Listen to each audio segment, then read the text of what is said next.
You've seen them, right? Those ads that promise you can learn a new language with like zero effort. But what if one of them was actually onto something? Well, today we're going to dig into one of those viral claims, this one about learning Mandarin Chinese. We're going to break it down and see how it works, if it works at all. And here it is, the big one, the promise. Listen just 10 minutes a day, and you will naturally begin speaking Mandarin Chinese. I mean, wow, 10 minutes to start speaking one of the world's most incredible languages? It sounds amazing, doesn't it? Maybe a little too amazing? So, of course, we had to track down the source material. And when you actually see the transcript of what you're supposed to be listening to, well, let's just say it's not what you'd expect. Yeah, you get this. At first glance, it's just an absolute wall of text, right?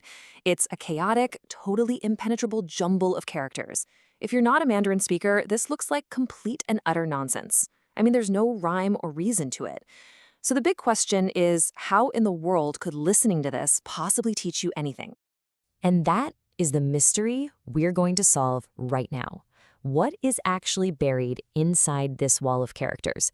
Think of us as linguistic detectives. We're going to put on our hats, grab our magnifying glasses, and figure out what's really going on behind this crazy claim. All right, so to make any sense of this, we've got to start small.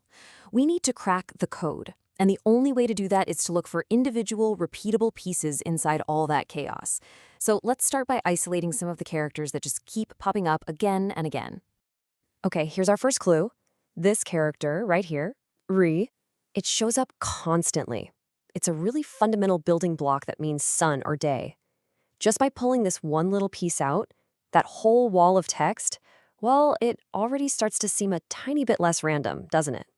And look, here's another one. Saw. This one means morning or early. Now, this is where it gets interesting. When you see this character popping up near the one for day, you start to think, okay, maybe there's a theme here. A pattern is definitely starting to emerge from the chaos. Okay, next up, we find this character, Chuang. It means bed, and it's also repeated a whole bunch of times. So let's recap. We've got day, morning, and bed. A picture is really starting to form about what this audio is even about, right? All right, let's do one more for now. This character is kan, and it's a super important verb meaning to see, to look, or to watch. It's an action word. So now that we have a few key nouns and a verb, we can start to see if they actually form any real phrases. And boom, here's where it all starts to click.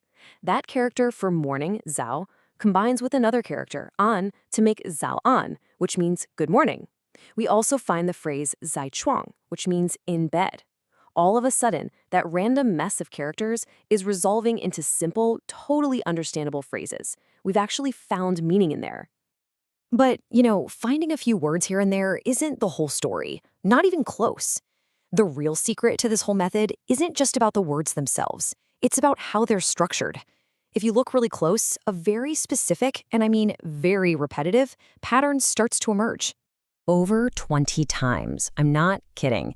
In this pretty short transcript, the phrase qi bu qi shows up more than 20 times. Now that is not a coincidence. That is the key to this whole thing. We know qi means to get up. So what on earth could qi bu qi mean? Okay, and this right here, this reveals the absolute core of the method. It's a classic grammatical pattern in Mandarin for asking yes or no questions. People often call it the A, not A structure.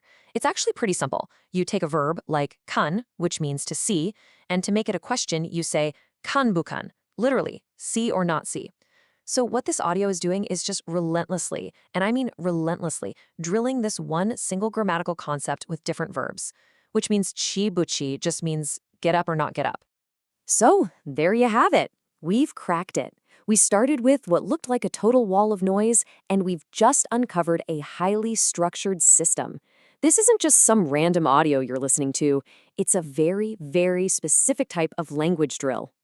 So let's break down what this 10-minute method is actually doing. First, it's bombarding you with high-frequency repetition of key sounds and core characters. Second, it is drilling one very basic sentence pattern, that A not A question thing, over and over and over again. And third, it does all of this using a tiny, super functional vocabulary, all centered around one theme, like, waking up in the morning. Honestly, this is the perfect way to think about it. It's less like a conversation and more like practicing musical scales for a language, right? You wouldn't practice scales on a piano and then expect to play a full concerto the next day. Of course not. The scales are all about building that muscle memory for the fundamental notes. And this audio, it's doing the exact same thing but for language. It's building a foundation for sounds, characters, and basic grammar. Okay, so we've broken it all down. We get the what and we get the how. But now we get to the most important part of all. What does this actually mean for you, for someone who really wants to learn Mandarin? What's the final takeaway here? All right, based on our little investigation, here's the verdict. This thing is a tool. It's a highly focused drill. It's designed to do one thing: burn fundamental sounds, a small handful of characters, and one basic grammar rule into your brain through pure brute force repetition. And you know what? As a tool for building that initial muscle memory, it's a pretty clever design. But, and this is a big but, we need to be super clear about what this is not. This is not a magic pill. It is absolutely not a shortcut to becoming fluent or even having a simple conversation. You're not going to listen for 10 minutes a day and then magically find yourself debating philosophy in Mandarin. That's just not how it works. And knowing that difference is everything. This is one single tool, not the entire toolbox. And that leaves us with one final thought to chew on. We've seen that behind the huge sensational promise, there's actually a real structured method hiding in there. Sure, it might not deliver on the crazy dream of instant fluency, but it does deliver a very targeted little micro lesson. So the question for you is this the future of learning? Is this kind of high-intensity, repetitive drill the way we're going to learn complex new skills? Or is it just a clever illusion, promising a destination that it can never actually reach all on its own?